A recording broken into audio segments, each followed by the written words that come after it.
कितने ही सगे क्यों न हो, ये 7 बातें हमेशा गुप्त रखना। आज ये कड़वा और अंतिम सच जान लो कि संसार का सबसे गहरा घाव तलवार से नहीं, बल्कि अपने ही किसी सगे के मुख से निकले उस राज से मिलता है जिसे तुमने कभी अटूट विश्वास के साथ उसे सौंपा था। जब तुम अपनी गोपनीयता की दीवारें खुद गिरा देते हो तो पूरी दुनिया को अपने जीवन के आंगन में तमाशा बनाने का न्योता दे बैठते हो। कितना दर्द होता है ना जब आप किसी को अपना सगा मानकर, अपना भाई, अपनी बहन या अपना सबसे अजीज मित्र समझकर अपने दिल की हर एक बात उसके सामने खोलकर रख देते हैं। आप सोचते हैं कि यह इंसान मेरे सुख दुख का सच्चा साथी है, लेकिन वही सगा इंसान वक्त बदलने पर या किसी छोटी सी बहस के बाद आपके उन्हीं राजों को आपके खिलाफ एक हथियार की तरह इस्तेमाल करने लगता है। वो सीने का भारीपन, वो आंखों के आंसू और वो भयंकर पछतावा जो आपको रातों को सोने नहीं देता कि आखिर मैंने उस पर इतना अंधा भरोसा क्यों किया। जब आपके अपने ही आपकी कमजोरियों का ढोल समाज के सामने पीटने लगे, आपकी मजबूरियों का उपहास उड़ाने लगे, तो मानसिक पीड़ा इंसान को अंदर से पूरी तरह खोखला कर देती है। आप अपनों के बीच रहकर भी खुद को असुरक्षित और लाचार महसूस करते हैं, क्योंकि जिस इंसान को आपने अपने दिल का राजा बनाया था वही आज आपके आत्मसम्मान को सरेआम नीलाम कर रहा होता है। पर सच तो यह है कि लोग तुम्हारे राजों का तमाशा इसलिए बना पा रहे हैं क्योंकि तुमने खुद अपनी गरिमा और मर्यादा की सीमा को लांघ दिया था। भगवान श्री कृष्ण भगवद गीता में स्वयं कहते हैं कि आत्मैवात्मनु बंधुरात्मैव रिपुरात्मनः, अर्थात मनुष्य स्वयं ही अपना मित्र है और स्वयं ही अपना शत्रु है। कड़वा सच तो यह है कि इस संसार में कोई भी रिश्ता हमेशा एक जैसा नहीं रहता। आज जो तुम्हारा सबसे बड़ा शुभचिंतक है, कल वही स्वार्थ के वश में होकर तुम्हारा सबसे बड़ा विरोधी बन सकता है। जब तुम अपनी गुप्त बातें किसी को बताते हो तो तुम अपनी स्वतंत्रता और अपनी खुशियों की चाबी उसके हाथ में थमा देते हो। विधाता तुम्हें इस गहरे धोखे और पीड़ा से इसलिए गुजार रहा है ताकि तुम समझ सको कि हर रिश्ता अपनी एक मर्यादा मांगता है, जिसे तुम आज अपनी सबसे बड़ी बदनसीबी समझकर रो रहे हो। वो असल में गोविंद की वो कृपा है जो तुम्हें यह सिखाने आई है कि अपने दिल के मंदिर में हर किसी को प्रवेश नहीं दिया जाता। इसका समाधान निराशा के सागर में डूबकर घुटने टेक देना नहीं है, बल्कि समाधान है प्रचंड गोपनीयता, मौन की शक्ति और इन 7 बातों को हमेशा के लिए गुप्त रखना। जब तुम इन सूत्रों को अपने जीवन का आधार बना लेते हो तो तुम्हारा सारा डर और मानसिक तनाव उसी क्षण गायब हो जाता है। समाधान यह है कि तुम अपनी भावनाओं के प्रवाह में बहकर अपनी मर्यादा मत भूलो। पहली बात, अपने भविष्य के लक्ष्य और योजनाएं। दूसरी बात, अपनी आर्थिक स्थिति और धन का रहस्य। तीसरी बात, अपने घर की कलह और आपसी बातें। चौथी बात, अपनी कमजोरियां और डर। पांचवी बात, अपने द्वारा किया गया दान और पुण्य। छठी बात, अपने जीवन के अपमान और कड़वे अनुभव। और 7वीं बात, अपने गुरु मंत्र और ईश्वर की साधना। जब तुम इन 7 बातों पर मौन धारण कर लेते हो तो दुनिया का कोई भी इंसान तुम्हें कभी नीचा नहीं दिखा सकता। शांत हो जाओ और अपनी ऊर्जा को बाहर बिखेरने के बजाय उसे अपने भीतर संचित करो ताकि तुम्हारी सफलता खुद ब खुद शोर मचाए। गोपनीयता की इसी प्रचंड शक्ति और अपनी गुप्त बातों को प्रकट करने से मिलने वाले भयंकर विनाश को गहराई से समझने के लिए हमें पुराणों के उस महान और अलौकिक प्रसंग की ओर चलना होगा जहां एक परम शक्तिशाली राजा के मुख से निकले केवल एक राज ने उसकी पूरी नियति को बदल दिया और सिद्ध किया कि कितने ही सगे क्यों न हो, कुछ बातें हमेशा गुप्त ही रहनी चाहिए।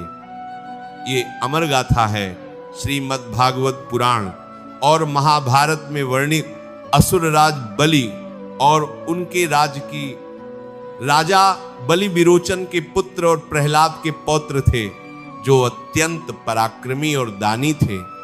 उन्होंने अपने बल से तीनों लोगों को जीत लिया था और स्वर्ग पर अपना अधिकार कर लिया था। जब देव माता अदिति ने अपने पुत्रों के कल्याण के लिए भगवान विष्णु की तपस्या की, तो भगवान ने उनके यहाँ वामन अवतार के रूप में जन्म लिया। भगवान वामन एक छोटे से बटुक ब्राह्मण का रूप धारण करके राजा बलि के यज्ञशाला में पहुंचे। राजा बलि अपनी उदारता के मद में थे। उन्होंने वामन देव से कहा, हे ब्राह्मण देव, आप मुझसे जो चाहे मांग ले, मैं आपकी हर इच्छा पूरी करूंगा। वामन देव ने मुस्कुराते हुए केवल 3 पग भूमि की मांग की। राजा बलि के कुलगुरु त्रिकालदर्शी महर्षि शुक्राचार्य तुरंत समझ गए कि ये कोई साधारण ब्राह्मण नहीं, बल्कि स्वयं साक्षात नारायण हैं, जो बलि का सर्वस्व छीनने आए हैं। शुक्राचार्य ने राजा बलि को अकेले में ले जाकर चेतावनी दी और कहा, हे बलि, तुम इस ब्राह्मण को दान देने का वचन मत दो। ये साक्षात विष्णु है, जो देवताओं का हित करने आया है। यदि तुमने इसे 3 पग भूमि दे दी, तो ये 2 ही पग में तुम्हारा सारा ब्रह्मांड नाप लेगा और तीसरे पग के लिए तुम्हारे पास कुछ नहीं बचेगा। मेरी बात मानो और इस राज को गुप्त रखो। अपने दान के संकल्प को पीछे ले लो। लेकिन राजा बलि के भीतर अपने दानी होने का एक सूक्ष्म अहंकार था। उन्होंने गुरु की गुप्त आज्ञा को महत्व नहीं दिया और भरी सभा में अपने दिल का वो राज प्रकट कर दिया कि चाहे साक्षात भगवान भी क्यों नहीं चाहे हो, यदि वो मेरे द्वार पर याचक बनकर आए हैं तो मैं अपना वचन भंग नहीं करूंगा। जैसे ही राजा बलि ने संकल्प का जल अपने हाथ में लिया, भगवान वामन ने अपना विराट रूप धारण कर लिया। उन्होंने एक पग में पूरी पृथ्वी नाप ली और दूसरे पग में समस्त स्वर्गलोक नाप लिया। अब तीसरे पग के लिए पूरी सृष्टि में कोई स्थान नहीं बचा था। राजा बलि का सारा वैभव, सारा साम्राज्य और उनकी शक्ति एक पल में समाप्त हो गई। वे पूरी तरह असहाय होकर खाए थे। लेकिन बलि ने अपने दादा प्रहलाद के संस्कारों को याद किया और शांत रहकर अपना मस्तक आगे कर दिया। भगवान ने तीसरा पग उनके सिर पर रखा और उन्हें सुतल लोक का राजा बना दिया। ये पुराण की कथा हमें सिखाती है कि जब तुम अपने गुरु की गुप्त चेतावनियों को नजरअंदाज करके या अपने भीतर के विचारों को सही समय पर गुप्त नहीं रखते, तो तुम्हें अपने सर्वस्व का बलिदान देना पड़ सकता है। राजा बलि का यह प्रसंग सिद्ध करता है कि अपनी योजनाओं और अपने वचनों के रहस्यों को हमेशा मर्यादा के भीतर ही रखना चाहिए, वरना साक्षात विधाता भी तुम्हें परीक्षा की गजी में खड़ा कर देता है।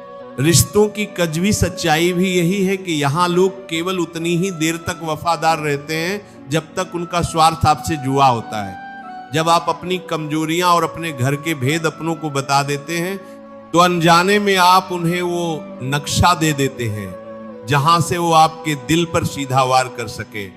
सफलता का रास्ता हमेशा उन्हीं अंधेरी और खामोश रातों से होकर गुजरता है जहां आप अकेले अपनी साधना कर रहे होते हैं। मानवीय अनुभव हमें बताते हैं कि जो इंसान इन कमप्रत कत्तर करा भी 7 बातों को अपने भीतर पचाना सीख जाता है, उसका तेज सूर्य की तरह चमकने लगता है।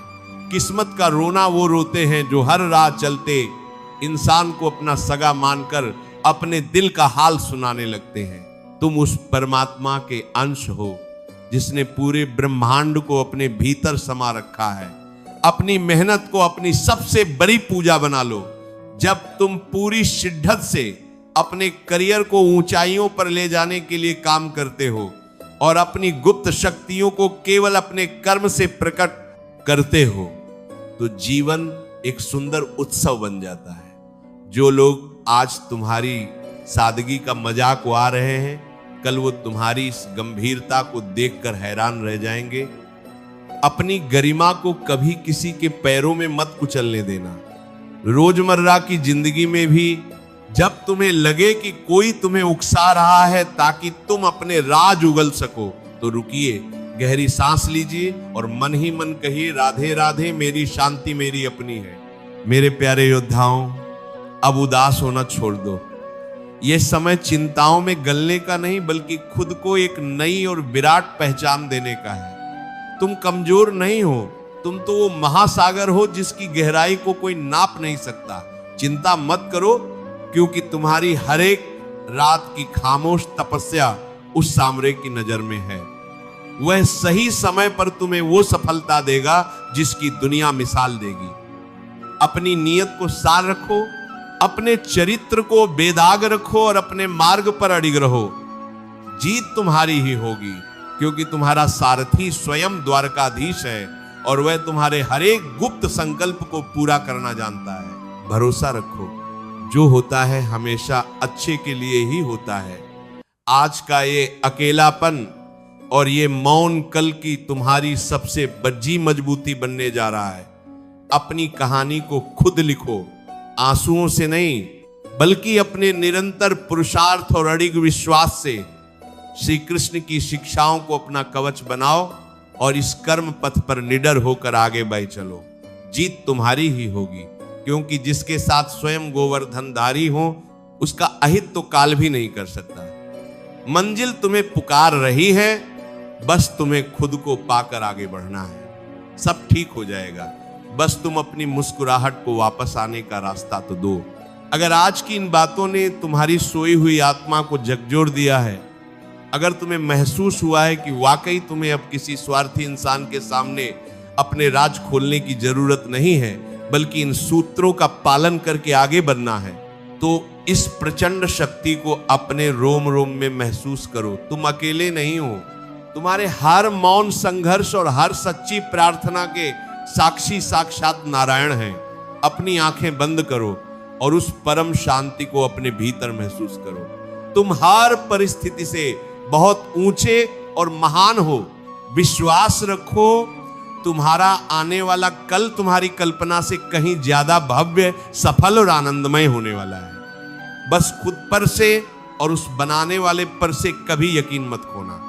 जिसने तुम्हें यह जीवन दिया है वह तुम्हारी जीत का मार्ग प्रशस्त करने के लिए पहले से ही तैयार खड़ा है। अपनी उस आंतरिक दिव्यता को पहचानो और एक नई उम्मीद के साथ अपने लक्ष्य की ओर बढ़ चलो। सब ठीक हो चुका है, बस तुम्हें मुस्कुराकर आगे बढ़ना है। मेरे प्यारे साथियों, आज की ये प्रेरणा केवल सुनने के लिए नहीं है, बल्कि इसे अपने जीवन के हर एक क्षण में उतारने के लिए है।